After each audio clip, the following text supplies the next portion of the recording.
Hello friend, હું છું રીનલ પ્રજાપતિ અને તમારું સ્વાગત કરું છું મારા કિચનમાં। આજે આપણે શ્રાવણ મહિના સ્પેશિયલ કે પછી તમે કોઈ પણ ઉપવાસમાં ખાઈ શકો તેવો આપણે ફરાળી ચેવડો બનાવવાના છીએ। તો ચાલો એની શરૂઆત કરી લઈએ। તો મેં લાલ બટાકા જે આવે છે ફ્રેન્ડ, તમને કોઈ પણ માર્કેટમાં મળી જશે। બહાર લારીમાં નહીં મળી, પણ જે શાકનું માર્કેટ ભરાતું હશે ત્યાં તમને આસાનીથી મળી જશે। તો મેં લાલ બટાકા લઈ લીધા છે। લાલ બટાકા તમને રાઉન્ડ પણ મળી જશે અને આવી રીતે લાંબા મળશે। લાંબા સાઈઝના બટાકા બધી જગ્યાએ નથી હોતા, રાઉન્ડ જ હોય છે, તો તમે રાઉન્ડ બટાકાનો પણ બનાવી શકો છો। મેં અત્યારે બટાકાને લઈને એને છોલીને લઈ લીધા છે। અને પેલા બટાકા હોય છે જે થોડા વ્હાઈટ જેવા હોય છે અને આ બટાકા થોડાક અંદરથી બ્રાઉન જેવા હોય છે। અને મેં એક બાજુ ફ્રેન્ડ એક પેન લઈ લીધું છે, એની અંદર આપણે એકદમ ઠંડુ ચીલ પાણી એડ કર્યું છે અને બટાકાને આપણે આવી રીતે લાંબી લાંબી સ્લાઈડ કરી દેવાની છે। એક સરખી ચિપ્સ પડે એના માટે આપણે આવી રીતે લાંબી લાંબી કટ કરી લેવાના છે। અને પાણી એકદમ ઠંડુ લેવાનું છે। તમે બરફના ટુકડા હોય તો તમે એ પણ એડ કરી શકો છો અને આપણે ચિપ્સને પાડીને પાણીમાં જ એડ કરવાની છે। તો આપણે બધા બટાકાને આવી રીતે પહેલાં ચિપ્સ બનાવી લઈએ। આ બટાકાની વેફરને એવું બનાવવામાં એટલા માટે આવે છે કે આની અંદર ક્ષાર થોડો ઓછો હોય છે, એટલે આપણી વેફરને ચિપ્સ તમે જે પણ બનાવતા હોય એકદમ સરસ બને છે।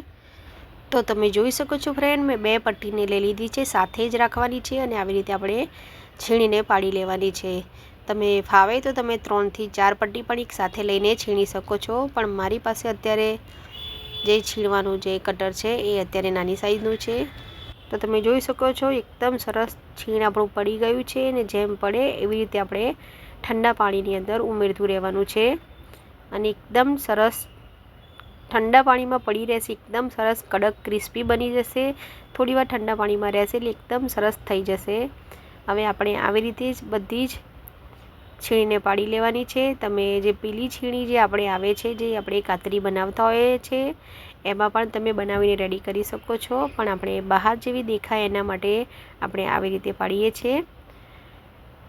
તો એકદમ સરસ ઇઝીલી આ પડી જશે। તમારા નાના બટાકા હશે તો તમે કોઈ પ્રોબ્લેમ નહીં થાય અને એકદમ સરસ પડી જશે, પણ બને તો લાંબા બટાકા હોય તો એકદમ સરસ લાંબી છીણ પડે એના માટે લાંબા બટાકાની ચોઈસ કરી છે। તમે જોઈ શકો છો ફ્રેન્ડ, આપણે આવી જ રીતે બધી છીણને પાડીને રેડી કરી દેવાની છે। તો આપણે બધી છીણ પાડીને રેડી કરી દીધી છે અને આને આપણે 10 મિનિટ સુધી રહેવા દેવાની છે। તો એકદમ સરસ કડક અને ક્રિસ્પી થઈ જશે। તો તમે જોઈ શકો છો 10 મિનિટ જેટલો ટાઈમ થઈ ગયો છે અને મેં એને ધોઈને એકદમ સરસ સાફ કરી લીધી છે। પાણી જ્યાં સુધી આપણું ચોખ્ખું હાથમાં ના આવે ત્યાં સુધી આપણે એને ધોઈ લેવાની છે, એટલે 4 થી 5 પાણીથી આપણે ધોઈ લેવાની છે અને પછી ફ્રેન્ડ આપણે કોરા કપડામાં પાથરી દેવાની છે। મેં અત્યારે એક કોટનનો દુપટ્ટો લઈ લીધો છે, એની અંદર આપણે બધી જ છીણીને પાથરી દેવાની છે અને એને 10 મિનિટ સુધી રહેવા દેવાની છે।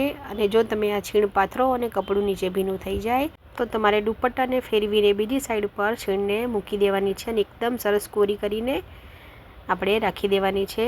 તો તમે જોઈ શકો છો 10-15 મિનિટ જેટલો ટાઈમ થઈ ગયો છે અને આપણી છીણ એકદમ સરસ કોરી થઈ ગઈ છે। તમે જોઈ શકો છો દુપટ્ટો આખો ભીનો થઈ ગયો છે અને આપણી છીણ પણ એકદમ કોરી થઈ ગઈ છે। તેલ પણ આપણે ગરમ થવા માટે મૂકી દીધું છે। એકદમ તેલ હાઈ ફ્લેમ પર આપણે ગરમ કરવાનું છે અને ગેસની ફ્લેમ ધીમી નથી કરવાની। જેવું તમે અંદર છીણ નાખશો એટલે એકદમ બબલ્સ ઉપર આવશે, એટલે તમારો હાથ થોડો ઊંચો રાખીને પછી એડ કરવાનું છે, નહીં તો તમે દાજી જશો અને બીજી વારનું તમારે થોડી વાર બબલ્સ નીચે બેસે પછી એડ કરવાનું છે। અને તમારે ગેસની ફ્લેમ ફાસ્ટ જ રાખવાની છે, ધીમી નથી કરવાની। અને ગેસની ફ્લેમ ફાસ્ટ રાખીને આપણે 1 મિનિટ જેટલું રહેવા દઈશું અને બીજી મિનિટ આપણે આવી રીતે હલાવતા જઈશું અને તળતા જઈશું। તો તમે જોઈ શકો છો એકદમ સરસ આપણી છીણ તરાઈ ગઈ છે। હવે આપણે એને કાઢી લઈશું। તો આપણે બધી જ છીણને રેડી કરી દીધી છે। હવે આપણે એની અંદર એડ કરવા માટે સિંગને પણ તરી લીધી છે। કાચી સિંગને આવી રીતે તરીને લઈ લેવાની છે। તમે આની અંદર કાજુ બદામ એડ કરી શકો છો, દારિયા પણ એડ કરી શકો છો, પણ હું અત્યારે મીઠો લીમડો અને સિંગ એડ કરી દઈ। તો તમે જોઈ શકો છો કેટલું સરસ દેખાઈ રહી છે આપણી છીણ। હવે ફ્રેન્ડ આપણે આની અંદર થોડું બુરું ખાંડ એડ કરી દઈશું અને સિંધાલું મીઠું એડ કરી દઈશું. જો તમારે તીખો ચેવડો બનાવવો હોય તો તમે અંદર લાલ મરચું પણ એડ કરી શકો છો. અને આપણે બધું સરસ મિક્સ કરી લઈશું. તો દેખાય છે ને પણ એકદમ સરસ બહાર જેવો જ એકદમ સરસ અને ક્રિસ્પી બહુ જ સરસ ચેવડો ઘરે તમે બનાવીને રેડી કરી શકો છો. હું તમને અવાજ પણ સંભળાવી દઉં તો તમે સાંભળો છો ને અવાજ એકદમ સરસ અને ક્રિસ્પી આપણે ચેવડો બનીને રેડી થઈ ગયો છે.